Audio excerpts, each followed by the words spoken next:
Olá, povo de Deus! Estamos iniciando mais uma live Manhã com Deus, porque Ele é o nosso Deus e nós, o povo do seu pasto, o povo que Ele pastoreia e ovelhas de suas mãos, o rebanho sob o seu cuidado. Bom dia, Lídia.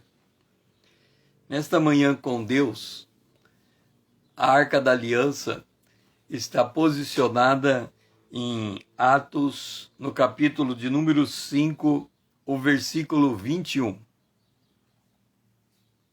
Ide, tendo ouvido isto, logo ao romper do dia, entraram no templo e ensinava. Bom dia, Lídia.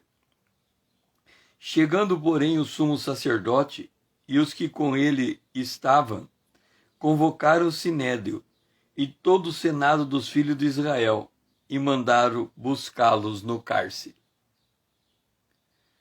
Nesta manhã com Deus, nós vemos esse momento em que Israel, aliás, os apóstolos, eles acordaram de madrugada e ao romper do dia entraram no templo e ensinavam.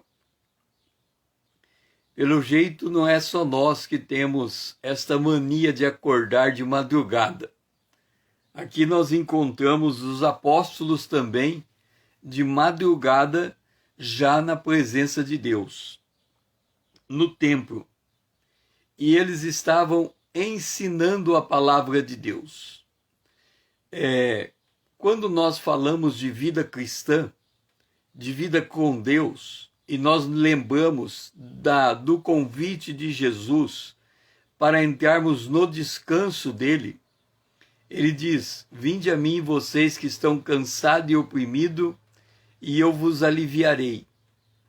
Aprendei de mim, que sou manso e humilde de coração. Então, a principal característica do cristão é aprender de Deus.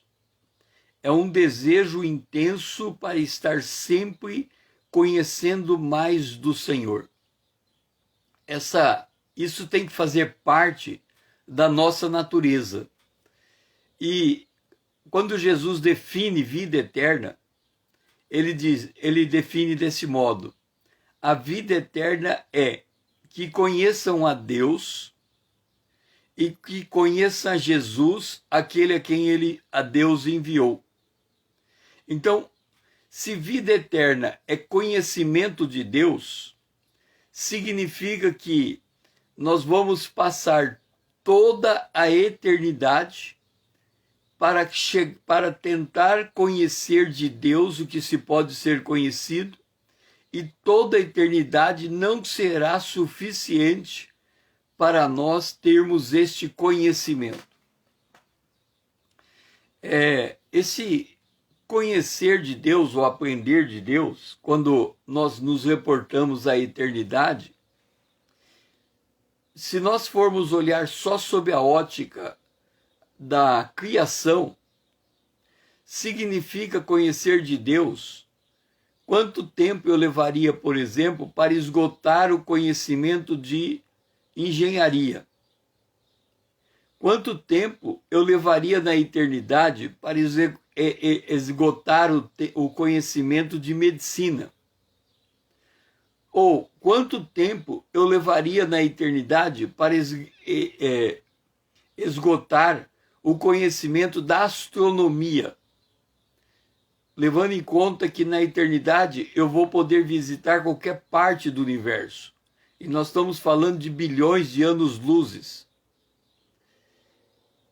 Agora, se a coisa criada de Deus, nós gastaríamos bilhões de anos para conhecer, e ainda assim não nos seria suficiente, imagina o quanto de anos nós precisaríamos ainda para conhecer o próprio Deus, a beleza de Deus, a santidade de Deus, o caráter de Deus.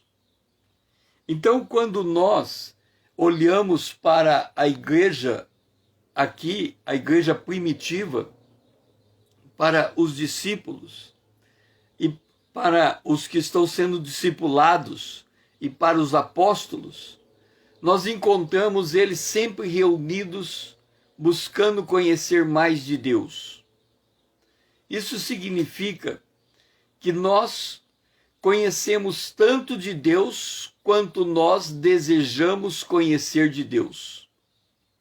Nós temos tanto de Deus quanto nós queremos ter de Deus. Quem define esse conhecer, esse buscar, esse aprofundar, é nós. Nós limitamos o conhecimento que queremos ter de Deus. Eu me lembro que quando eu tinha uma empresa e essa empresa estava em condição de falência e ela não podia falir, porque se acontecesse a falência da empresa, eu prejudicaria o meu pai, que estava na presidência de uma cooperativa, porque ele era avalista pessoal naquela cooperativa, e se ele tivesse os créditos bloqueados, ele teria prejuízo para a cooperativa. Então eu não podia deixar a empresa quebrar. Eu comecei a buscar a Deus em oração. E aconteceu que chegou um dado momento que eu senti a presença de Deus vindo sobre mim. E a presença de Deus veio sobre mim em forma de alegria. Uma profunda alegria. Era algo que parecia que ia explodir o meu corpo.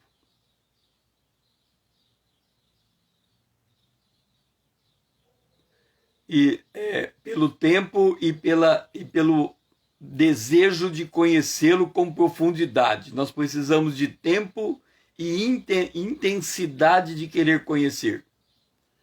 Então, quando eu recebia aquela alegria parecia que ia explodir o meu corpo. Eu andava um percurso de 30 quilômetros e aquela alegria vinha sobre mim naquele percurso e eu tinha que gritar de tal forma, para extravasar aquela alegria, eu tinha que gritar dentro de mim. Eu tinha que explodir de alegria. E essa explosão de alegria, eu pensei assim comigo: pode vir a alegria que for. Essa alegria, ela pode ser tão forte que vai me matar, da taquicardia, sei lá. Ela poderia me sufocar de tanta alegria, ela poderia me matar.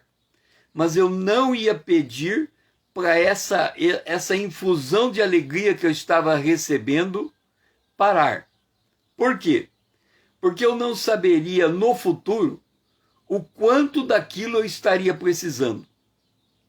Então, como eu estava olhando para o futuro e pensando nas lutas que eu ainda teria que passar, levando em conta o poder de Deus que eu estava recebendo, a conclusão que eu cheguei foi essa: eu não vou pedir para esse poder que está vindo sobre mim parar, porque eu não sei o quanto eu preciso dele. Então, o conhecer de Deus é isto. O quanto nós precisamos desse conhecimento. De repente, você olhando para o dia de hoje, você pode dizer: é pouco, eu tenho poucas lutas, eu tenho poucas dificuldades, então eu preciso de pouco de Deus. Mas e se amanhã a coisa muda? E se amanhã chega uma tribulação ainda com maior intensidade? Como que eu vou lidar com ela sem o conhecimento de Deus?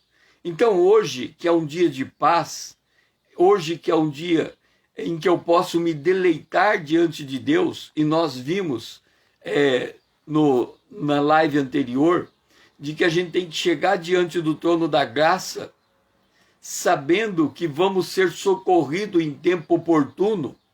Então nós precisamos muito de Deus, e esse precisar muito de Deus envolve o quanto queremos conhecê-lo, o quanto queremos compreendê-lo, o quanto queremos aprender. Eu digo assim: Deus tem um modo de agir. Esse modo de agir de Deus está registrado na Bíblia. Se eu conhecer como é que Deus faz, eu posso entrar em cooperação com Ele e fazer junto. Pai, eu glorifico o Teu nome, Senhor, porque o Senhor nos dá esta oportunidade de conhecê-lo. E nesta oportunidade que temos de conhecê-lo, nós estamos estocando, ó Pai.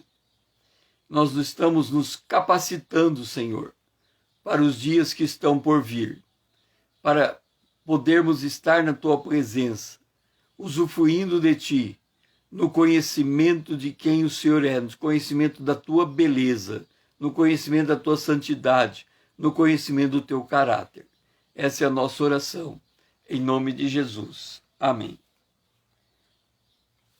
O nosso altar de ouro está no verso 29 de Atos capítulo 5. Diz assim: Então Pedro e os demais apóstolos afirmaram: Antes importa obedecer a Deus do que aos homens. Naquela passagem que lemos, eles estavam de manhã, de madrugada, ensinando no templo, e eles foram presos. E agora eles se encontravam no cárcere. E eles foram trazidos do cárcere, os apóstolos foram trazidos do cárcere para a presença de Deus. Aliás, desculpe, foram trazidos do cárcere para a presença das autoridades. E essas autoridades estavam proibindo eles de falar de Jesus. E eles disseram: Antes importa obedecer a Deus do que aos homens. Pensa um pouco você na mesma condição dos apóstolos. Alguém chegando para você e dizendo: você está proibido de falar de Jesus. Aí você diz assim: não, eu vou falar de Jesus. Lembra que quando Jesus disse aos discípulos, ele disse assim: o Filho do Homem vai ser entregue, ele vai morrer, vai morrer. E Pedro disse assim: Senhor, e Jesus disse: vocês vão me abandonar, eu vou ser preso e vocês vão me abandonar. E aí os discípulos, Pedro disse assim: Senhor, qualquer um aqui pode te abandonar, menos eu. E Jesus disse assim: Pedro, ainda essa noite você vai me negar 3 vezes. E foi o que aconteceu. Naquela noite, Pedro negou Jesus 3 vezes. Então, quando nós vemos Pedro aqui dizendo: importa obedecer a Deus e não aos homens, levando em conta que Pedro havia negado Jesus, Jesus havia dito que isso iria acontecer e aconteceu, Pedro negou Jesus. Quem garante que quando nós formos levados às autoridades, nós também não negaremos Jesus? O que garante que eu, sob intensa pressão, eu vou permanecer firme na presença de Deus? A resposta é: isso depende do quanto eu estou buscando a Deus, do quanto eu estou conhecendo Deus. Porque hoje, quando o cristão está passando por uma tribulação, o ensino geral da igreja dado a ele é que ele não pode passar por uma luta, ele não pode passar por uma prova, que Jesus morreu para nos dar a vitória, para sermos bem-sucedidos, para alcançarmos êxito em todos os nossos empreendimentos. Mas aí, quando nós olhamos para os discípulos aqui, e eles estavam no templo, ensinando a palavra de Deus, no centro da vontade de Deus. E o que acontece com eles? Eles são presos. É por isso que Jesus disse: no mundo você terá aflição. Tende bom ânimo, eu venci o mundo. Significa que não há como nós escaparmos da tribulação ou escaparmos de passar isento de uma tribulação. Mesmo porque a tribulação não é só aquela que acontece por um erro que cometemos e por isso nos vemos encrencados. Mas a tribulação acontece também por aquilo que aprontam contra nós. Nós vivemos em um mundo injusto e até Jesus voltar, essa injustiça vai persistir. Então, até Jesus voltar, nós podemos vir a ser presos por amor a Jesus. Até Jesus voltar, guerras poderão acontecer e rumores de guerras. Até Jesus voltar, terremotos podem acontecer. E nós podemos estar numa região de terremoto. E a nossa vida da noite para o dia pode virar do avesso. Então, quando nós falamos de sermos bem-sucedidos, não significa entrar numa situação ou nunca entrar em uma situação difícil. Ser bem-sucedido é ser capaz de permanecer numa situação difícil ou cruzar por ela por conhecer Deus. Veja bem, o apóstolo Paulo foi um grande pregador. Ele terminou seus dias sozinho. Ele dizia: todos me deixaram, só alguns ficaram comigo. E você, quando vier, traga os livros para os livros me fazer companhia. Então, esse vencer, importa obedecer a Deus do que aos homens, está diz respeito a uma atitude interior, que mesmo diante de uma dificuldade externa, você não se demove, não se movimenta da sua posição diante de Deus. Então esse vencer é um vencer no sentido de resiliência, é um vencer no sentido de permanência de equilíbrio emocional em situação de crise. Esse permanecer, esse obedecer a Deus e não aos homens, significa que eu não vou deixar que as circunstâncias do meu entorno determinem o meu comportamento, a minha atitude. E hoje é o que acontece na maioria dos casos com muitos cristãos.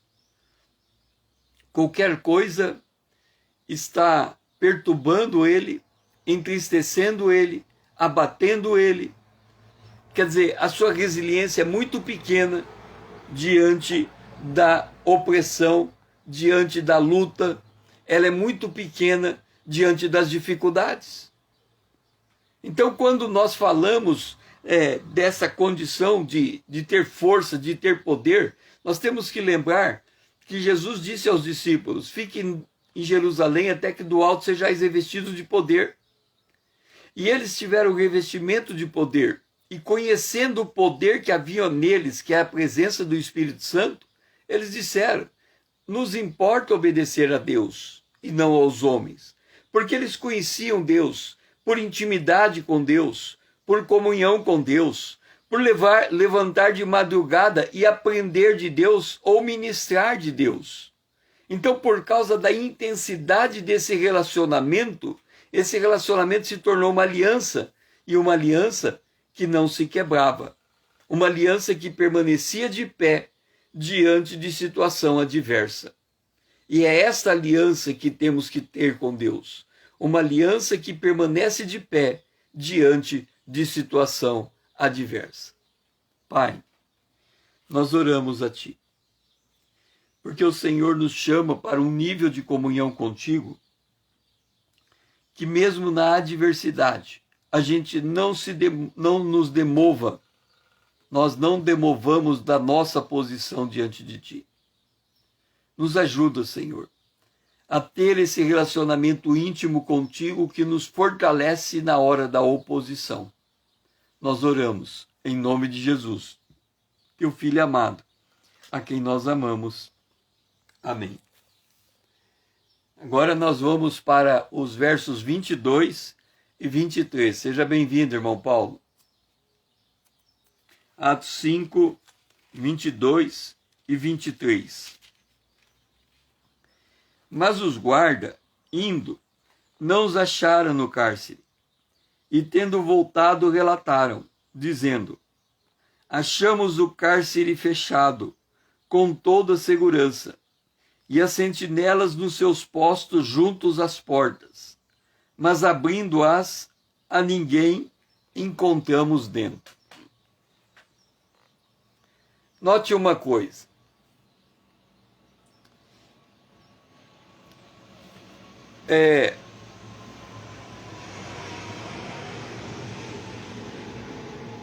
Qual é o segredo da vitória em Jesus Cristo? Se nós pudéssemos, de tudo aquilo que a gente conhece das Escrituras, que segredo nós poderíamos dar, o maior de todos os segredos da Bíblia, daquilo que nos diz, aquilo que diz respeito à nossa existência, à nossa vida. Lembra que vida é um fluxo de tempo. Viver é passar o tempo, é avançar ao longo do tempo. Nós estamos indo em direção à Nova Jerusalém. Então, viver é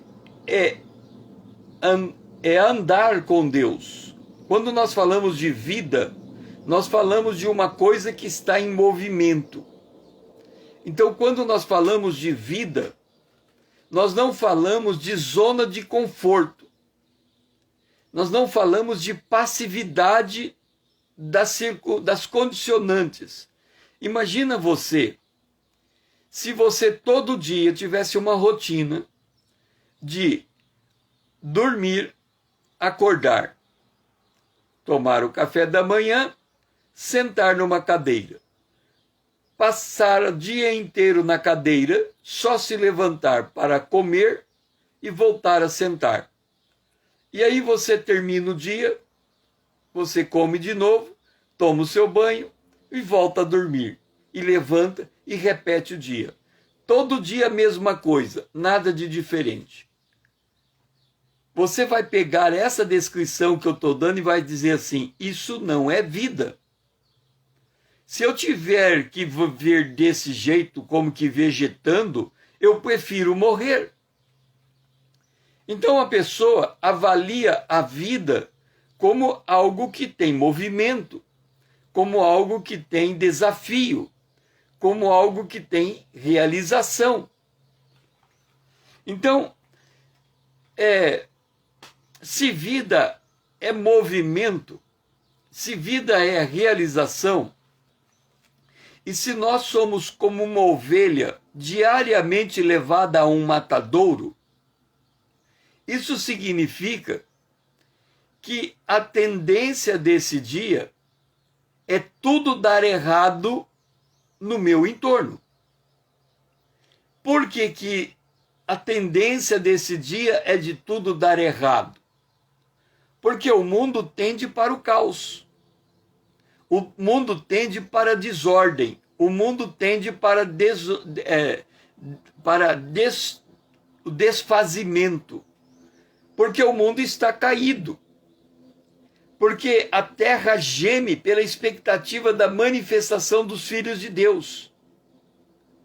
Então, uma vez que está tudo deteriorado, tudo caindo, tudo se corrompendo, permanecer de pé nesse ambiente é muito difícil. Mas qual é o segredo para permanecer diante desse ambiente?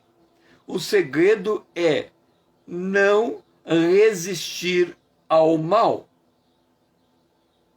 Você vai dizer assim: pera lá, César, você vai estar dizendo que nós não devemos resistir ao mal? Sim, não devemos resistir ao mal. Mas o que significa não resistir ao mal? Imagina você, levanta de madrugada, está no templo e de repente os guardas vêm, prende você e leva para o cárcere. Você não vai resistir à prisão. Mas, no entanto, lembra, se eu não me engano, foi Garotinho que, quando ele foi preso, ele fez o maior escândalo, porque estava sendo preso, e ele gritava, e ele chutava, e fez o maior escândalo. Isso é resistir ao mal. Significa que, quando você está sendo preso por uma circunstância, você tenta sair dela, você tenta pular fora dela, você tenta acabar com ela. Quando eu falo acabar com ela, é acabar de qualquer maneira, sem uma direção de Deus, simplesmente porque você não quer enfrentar um sofrimento. E aqui vem o segredo do agir de Deus. Quando eu não resisto e eu deixo aparentemente o mal me conduzir ou me levar para uma condição de morte, dentro dessa condição vem o livramento de Deus. O cárcere estava fechado, com toda segurança, com todas as sentinelas postas. E, no entanto, os discípulos não estavam dentro do cárcere. Eles foram tirados de lá por Deus. E eles não conseguiam entender isto. Então, quando nós estamos passando por uma luta, o nosso desejo tem que ser: Deus, eu espero o livramento vindo de ti. Ó a palavra, eu espero. Quer dizer, eu não vou sair dessa luta enquanto eu não perceber a tua ação soberana sobre a minha vida. Eu vou suportar a humilhação, eu vou suportar a afronta, eu vou suportar a indignação, eu vou suportar a pressão, porque eu tenho o desejo de sair dessa luta fortalecido. E é isso, eu não posso fugir de uma experiência. Eu não posso fugir de uma situação, mas ao mesmo tempo eu tenho que injetar esperança dentro dela. Eu tenho que entender que Deus, ele vai agir por meio dela. E mesmo que eu não faça nada, ele fará. Os discípulos não podiam fazer nada. Eles estavam absolutamente presos. Tem um filme, é uma série. Essa série ela está na Netflix e chama Ressurreição, a Ertugrul, Ressurreição. Ele conta a história de um turco num tempo passado aí. E quando você observa a experiência de vida daquele homem e as vitórias que ele obtém, todas as vitórias, quando o mal chegava perto dele, prendia ele, amarrava ele, torturava ele, ele não resistia ao mal. E sempre aparecia um livramento para ele. No entanto, quando você olhava a situação, você dizia, ele vai morrer ali naquela situação. Porque ele não está fazendo nada, ele deliberadamente não fazia nada para se proteger. Se a pessoa queria matar ele falava, pode me matar. Se a pessoa queria torturar ele dizia, pode me torturar. E, no entanto, na última hora, aparecia alguma coisa e o livrava. E é isto que acontece com quem entende esse princípio de Deus. Ele se deixa morrer, mas com fibra, com determinação, não com abatimento e nem com depressão. E no meio dessa situação adversa, Deus entra com o resgate. e aí ele tem uma experiência com Deus. Pai, nós queremos também termos experiência contigo, mas temos que estar disposto a não resistir o mal, a deixar o mal acontecer à nossa volta, mesmo que isso significa colocar a nossa vida em risco. Mas é porque nós temos a confiança da tua soberania e no domínio do Senhor nas circunstâncias. É que cremos que ao tempo, no momento oportuno, o Senhor entra com o socorro e o Senhor nos livra daquela situação de perigo. Por isso, ó Pai, nós queremos aprender a viver confiado no Senhor. E nesse sentido, não agir contra a afronta, contra a humilhação, contra a perda dos nossos direitos, mas tão somente confiar que o Senhor é poderoso para nos colocar de pé e nos tirar da mão dos inimigos, mesmo que eles não consigam perceber como. Nós oramos agradecidos, em nome de Jesus, o teu Filho amado a quem nós amamos. Amém. Agora vamos ao verso 24. Do capítulo 5 de Atos. Quando o capitão do templo e os principais sacerdotes ouviram estas informações, ficaram perplexos a respeito deles e do que viria a ser isto. Eu trabalhei em uma prefeitura que tinha uma crise a cada 5 minutos. A situação era muito adversa. Era pressão para todo lado. E os secretários chegavam diante de mim e diziam assim: por que é que está todo mundo desesperado com a situação e você permanece calmo? Esta é a pergunta. Eles, diante das informações que eles receberam aqui nesse texto, eles ficaram perplexos pelo modo como... a questão é, como é que se pode explicar o acontecimento? E qual era o acontecimento? Eles estavam numa cadeia, presos, trancafiados, com chave, com guardas cercando aquela cadeia, e, no entanto, os discípulos não estavam lá dentro. Pelo contrário, eles estavam no templo, ensinando. Como explicar isso? Então, entenda uma coisa. Como explicar a tua vida? Se a tua vida pode ser explicada pelo teu comportamento e pela tua atitude e pela maneira como você faz, provavelmente não é Deus que está fazendo acontecer. Agora, se a tua vida, aos olhos dos outros, na avaliação dos outros, é no sentido em que tudo teria que dar errado e você teria que estar fracassado, e você permanece de pé, firme, com fibra, com resiliência, com perseverança, com paciência, como é que se entende uma coisa como esta? Se não declarar que foi Deus quem fez. É por isso que, quando se fala de Jó, fala da paciência de Jó. Em que Jó foi paciente? Se você ler a história de Jó, você não vai encontrar uma atitude de paciência de Jó. A situação com Jó era a seguinte: ele estava enfermo, deitado num leito, com 3 amigos importunando ele.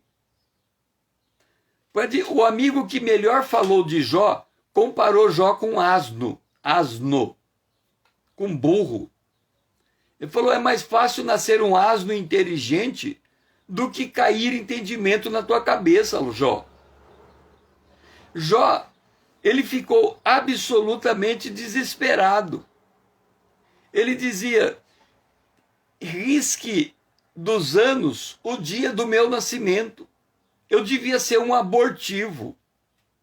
Então, naquela situação, quando você olha de perto o que está acontecendo com Jó, você vê o tempo todo Jó se defendendo dos seus amigos, Jó reclamando da situação. Mas o que a gente tem que observar não é o palavreado de Jó, porque pelas palavras de Jó, naquela situação de aflição, nós não vamos entender nada. Porque quando Deus chega para Jó e faz uma avaliação, Deus diz assim: nem Jó, nem seus amigos sabiam o que estavam falando. Então não era no palavreado de Jó que nós vamos enxergar a paciência de Jó. Não é o que a paciência de Jó, ela não estava na enfermidade dele.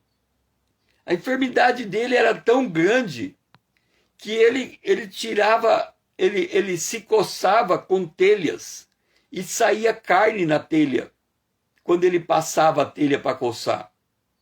Então, a paciência de Jó não estava na sua enfermidade.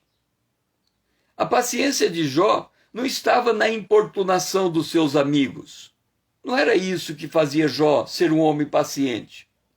O que fez Jó ser um homem paciente é que ele enfrentou tudo sem tirar a vida, sem se suicidar, sem se matar. Ele dizia: risque o dia do meu nascimento. Mas ele não deu um tiro na cabeça. O que é, então, paciência quando se trata de Deus? É a capacidade de permanecer no meio de uma tribulação sem querer sair dela, senão pela mão de Deus. Por isso que Jó dizia: ainda na minha carne eu verei o meu Redentor. Aonde está a paciência de Jó?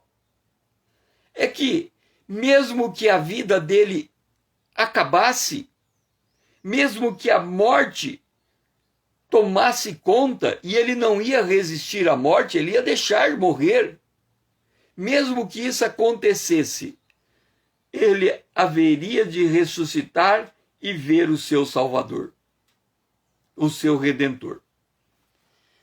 Eu conheço um pastor, ele já é falecido, a Lídia conhece ele, pastor Jeová. Ele foi pastor pastor presidente de uma igreja Assembleia de Deus. Ele devia estar com seus 70 anos quando eu ouvi ele falar isso para mim. E ele disse assim: sabe o que eu faço muita visita em hospitais, encontro muita pessoa em estado terminal, isso o pastor dizendo. E ele disse assim: sabe o que a maior diferença dos crentes de hoje dos crentes de antigamente? E ele respondeu: a maior diferença dos crentes de hoje dos crentes de antigamente é que os crentes de hoje não querem morrer. Eles não aceitam morrer.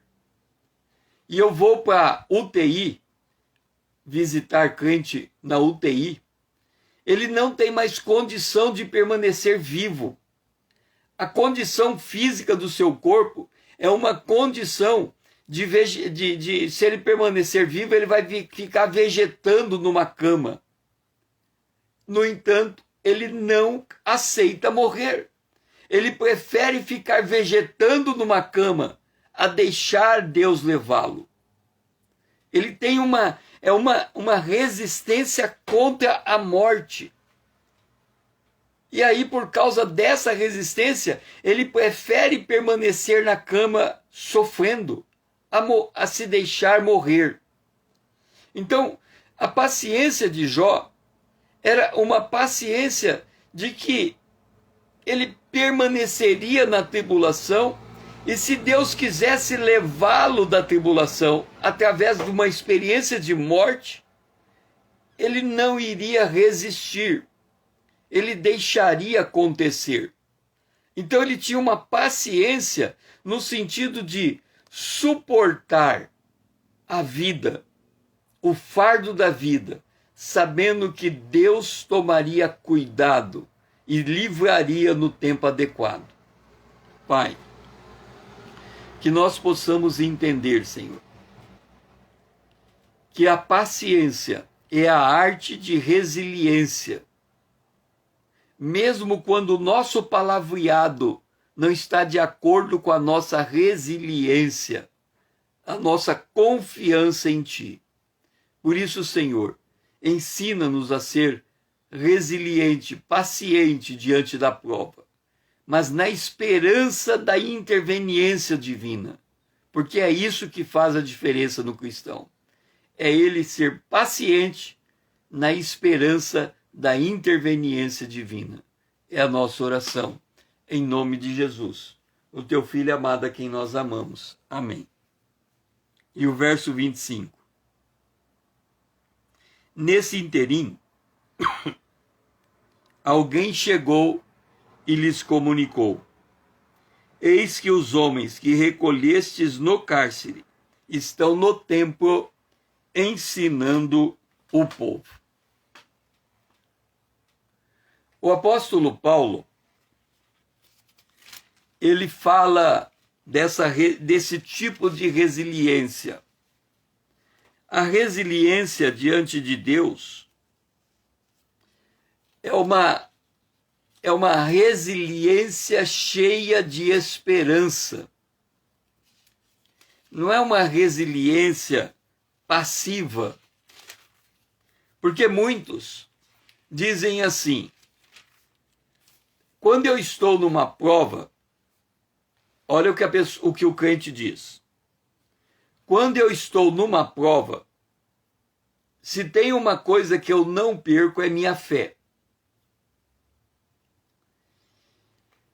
E esta expressão, eu não perco a minha fé, não é uma expressão que deve ser entendida como não perder a fé no sentido de suportar a prova. Mas é de não perder a fé no sentido de ter uma interveniência de Deus no meio da prova. Mas a maior parte dos crentes usam a fé como capacidade de suportar a prova. Então ela diz assim: está ruim, pode ficar pior, mas eu não vou, eu vou me conformar com essa situação. Eu não vou tentar sair dela. Eu vou aguentar. Mas esse aguentar é aguentar até o fim da prova, no sentido de que ele não está na expectativa de que Deus vai lhe tirar da prova. Ele está com a expectativa de que ele é forte o suficiente para aguentar a prova. Então, a ênfase dessa fé é na sua capacidade, na sua força, na sua resiliência, mas no sentido da carne. Então, tipo assim, você é humilhado, alguém chega xingando você. Aí você fala: pode xingar, eu não importo mesmo. Isto não é enxergar Deus na situação. Se a pessoa xingar você e você disser: pode xingar, eu não me importo mesmo. Agora, olha a diferença. A pessoa xinga você e você responde assim: pode xingar, Deus é juiz entre você e eu. Ele sabe o que fazer. Olha a diferença. Numa situação você puxa o problema para você. E você diz: eu vou resistir. E eu quero ver quem é que me impede de resistir. Lembra de Pedro. Ele disse: eu vou resistir. E negou Jesus 3 vezes. Agora, na outra, é você: não sei se eu vou suportar o que está acontecendo, mas Deus é juiz. Ele que vai me dar o livramento no tempo certo. Então é dentro desta prova eu olhar para a interveniência de Deus. Seja bem-vinda, Vanessa. Então, veja o que Paulo fala da prova. Segundo aos Coríntios, capítulo 1. Se somos atribulados, verso 6, é para vosso conforto e salvação. Se somos confortados, é também para o vosso conforto, o qual se torna eficaz, suportando vós com paciência os mesmos sofrimentos que nós também padecemos. Agora, olha só que Paulo fala. A nossa esperança, observa que no meio do sofrimento ele está dizendo, esperança, a nossa esperança a respeito de vós está firme, sabendo que, como sois participante do sofrimento, sereis participante da consolação. Como é que você enxerga o sofrimento? Como um fim de linha? Como algo que você diz é sempre assim? A coisa nunca muda? Eu nunca vou... eu estou sempre passando por isso? Ou você enxerga o teu sofrimento como quem diz, eu tenho esperança que ao final eu serei consolado, eu serei confortado, eu vou adquirir uma experiência, eu vou ter uma palavra que vai poder animar o outro. Então, eu particularmente, eu vejo todo o sofrimento como um túnel escuro com uma luz no final. Então eu olho para aquela luz no final e eu vejo o meu sofrimento como algo que eu tenho que cruzar para chegar naquele ponto de luz. Porque lá está o meu livramento. Então a minha paciência não é na minha resiliência em si.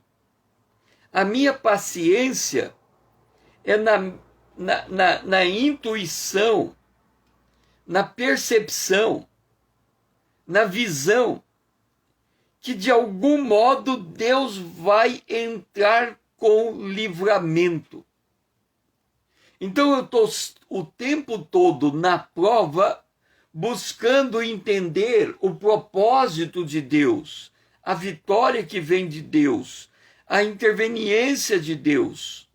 E aí acontecem essas coisas, deles estarem numa cadeia, trancados, com guardas em volta, vigiando, e eles simplesmente serem retirados da cadeia.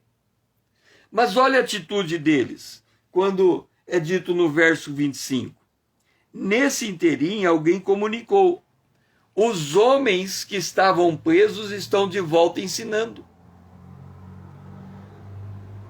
Percebe essa inclinação para a vida? Quer dizer, todo momento em que há uma brecha, um livramento, eles voltam para a presença de Deus. Eles voltam para testemunhar de Deus. Eles voltam para aprender de Deus. Então, é isso que define se estamos ou não preparados por uma prova. É que quando a prova termina, para onde a gente vai? A gente vai para aprender mais de Deus? A gente diz, a prova acabou mesmo. Quando vier outra, eu me apego de novo a Deus. E aí você simplesmente não usa o teu tempo que lhe permitiria estar na presença de Deus, buscando a Deus. E aí, quando chega a prova, aí de fato você não está preparado por ela, porque você não tem esse voltar para aprender mais de Deus, não tem essa fome de entrar na palavra, aproveitando o tempo livre, porque você não sabe no futuro o quanto de palavra de Deus você vai precisar. Então, nós temos que aprender a estocar palavra de Deus para os dias que estão por vir. Porque se a gente não usar o tempo hoje, que nós temos livre para aprender de Deus e ficar só maquinando preocupação, dificilmente suportaremos a prova. Pai, que a gente seja como os discípulos. Terminou a prova, volta para a presença do Senhor. Volta para ensinar a tua palavra e, portanto, aprender dela.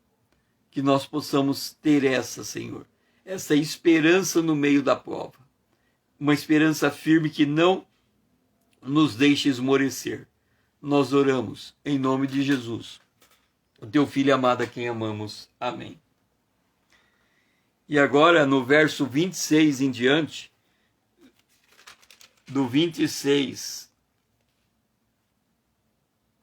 até o 28, é o nosso último texto. A frase do dia é: em Cristo seremos perseguidos por nossa fé em Cristo. Em Cristo seremos perseguidos por nossa fé em Cristo. A partir do verso 26. Nisto, indo o capitão e os guardas, os trouxeram sem violência, porque temiam ser apedrejados pelo povo. Trouxeram-nos, apresentando-os ao sinédrio, e o sumo sacerdote interrogou-os, dizendo: expressamente vos ordenamos que não ensinasseis nesse nome. Contudo, encheste Jerusalém de vossa doutrina, e quereis lançar sobre nós o sangue desses homens. Desse homem. O sangue desse homem. Qual era a doutrina que os discípulos encheram Jerusalém? A doutrina da morte e ressurreição de Jesus Cristo. Por que a doutrina, por que é uma doutrina a ressurreição de Jesus Cristo? Porque em torno de 500 pessoas foram o número de testemunhas que viram Jesus Cristo ressurreto. Os 12 discípulos, a mãe de Jesus.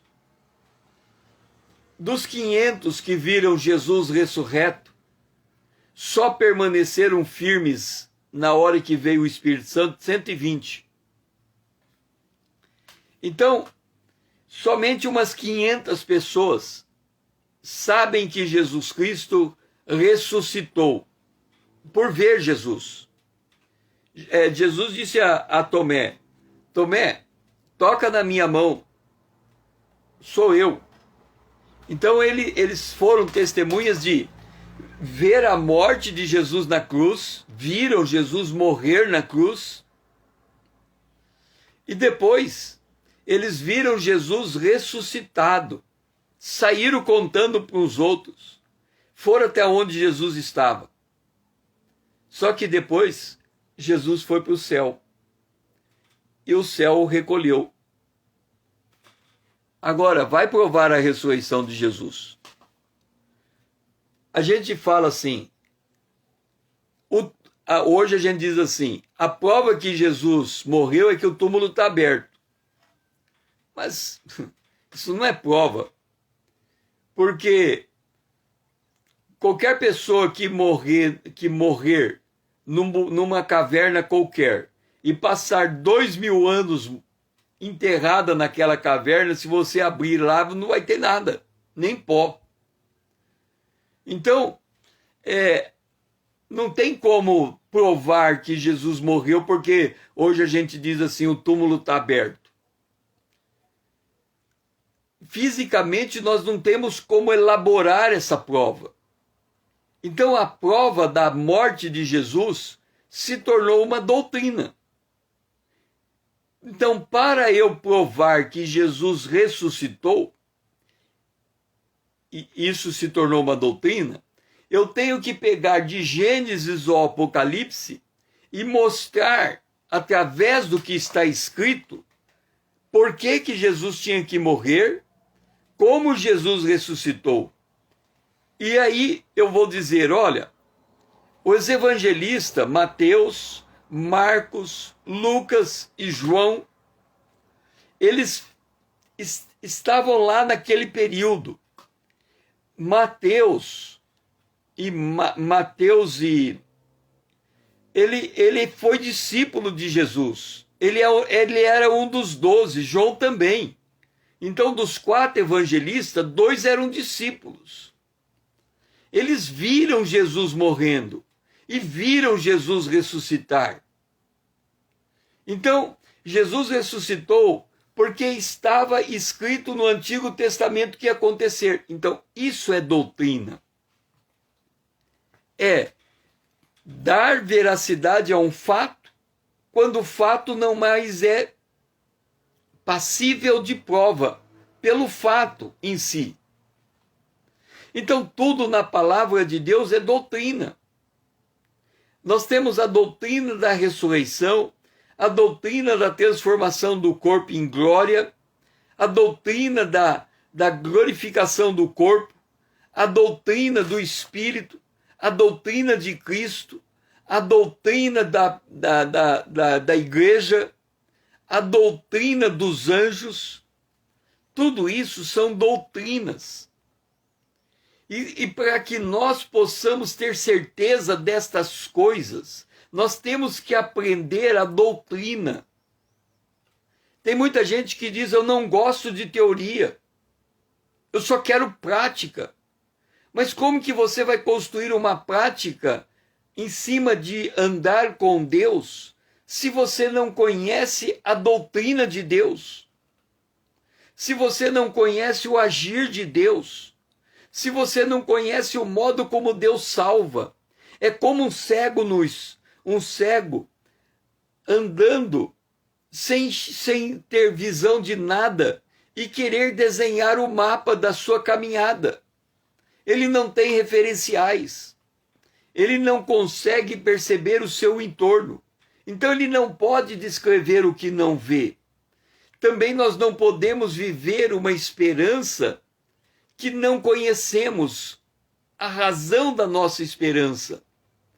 Então, por isso que nós estamos vendo os discípulos sendo presos, sendo libertados por Deus, voltando a ensinar,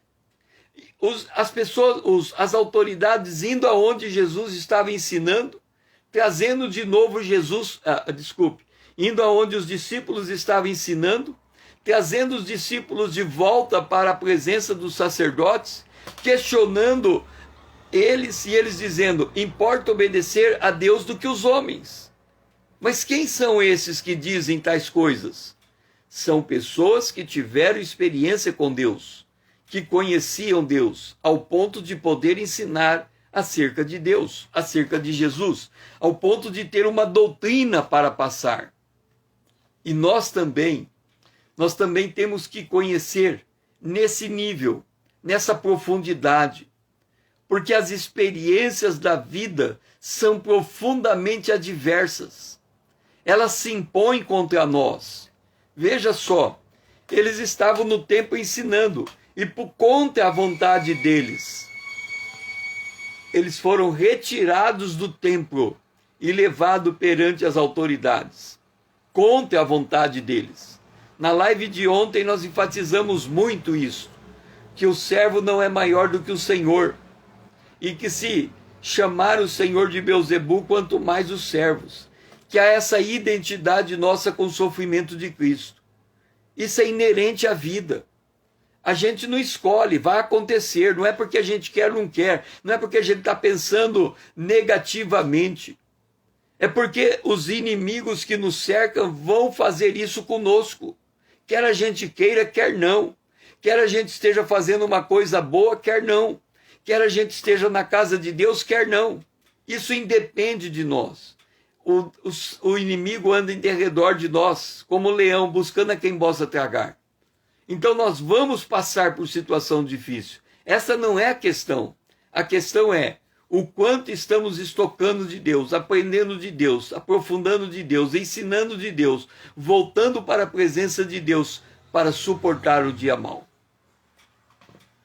em Cristo, seremos perseguidos por nossa fé em Cristo.